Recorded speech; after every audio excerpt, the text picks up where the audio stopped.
শ্রদ্ধা জানাচ্ছি এবং উপস্থিত সবাইকে আমার সালাম।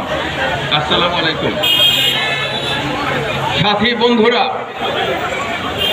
এই জুলাইয়ের ৩৬ দিন বাংলাদেশ আবার জেগে উঠেছিল। যাত্রাবাড়ি সেই অজেয় দেয়াল হিসেবে দাঁড়িয়েছে হাসিনা। ভাই একটু চাপান, মোবাইল চাপান, একটু চাপান ভাই। বাংলাদেশ 15.5 বছর সেই শাপলা ম্যাসাকার থেকে শুরু করে অসংখ্য ম্যাসাকার ফেস করেছে।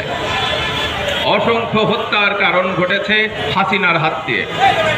গুম হয়ে যাওয়া ব্যক্তিদের আর্তনাদ, বিচার বহির্ভূত হত্যাকাণ্ডের শিকার পরিবারের সদস্যদের আর্তনাদ 15.5 বছর ধরে বাংলাদেশ দেখেছে।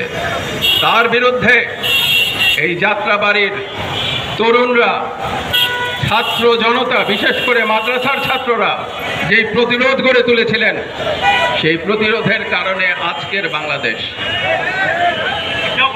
বন্ধুরা, ফ্যাসিবাদের পতন হয়েছে, কিন্তু ফ্যাসিবাদ বারে বারে ফিরে আসার চেষ্টা করে। ফ্যাসিবাদকে প্রতিহত করতে হয় প্রতিবার দাঁড়াবার সময়।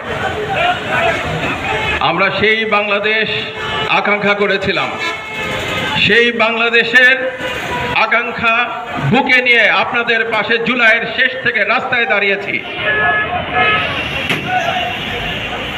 সেই বাংলাদেশের জন্য আমরা সবাই স্বপ্ন দেখেছি যে বাংলাদেশে আর কখনো শোষণ, বঞ্চনা থাকবে না, বৈষম্য থাকবে না, এবং শহীদ পরিবারের সদস্যরা তাদের বুকের এই চাপা আর্তনাদ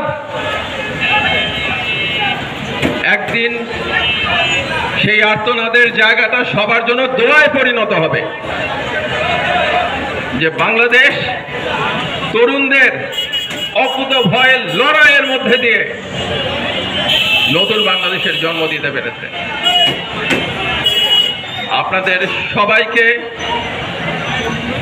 আবার সেই বাংলাদেশের জন্য ঐক্যবদ্ধ হওয়ার জন্য আহ্বান জানাচ্ছি। কারণ বিভিন্ন মত থাকবে, বিভিন্ন মতের পার্থক্য থাকবে, কিন্তু বাংলাদেশের স্বাধীনতার সার্বভৌমত্ব রক্ষার জন্য, ফ্যাসিবাদকে প্রতিহত করার জন্য আবার যাত্রাবাড়ির মতোই সবাইকে ঐক্যবদ্ধ হতে হবে।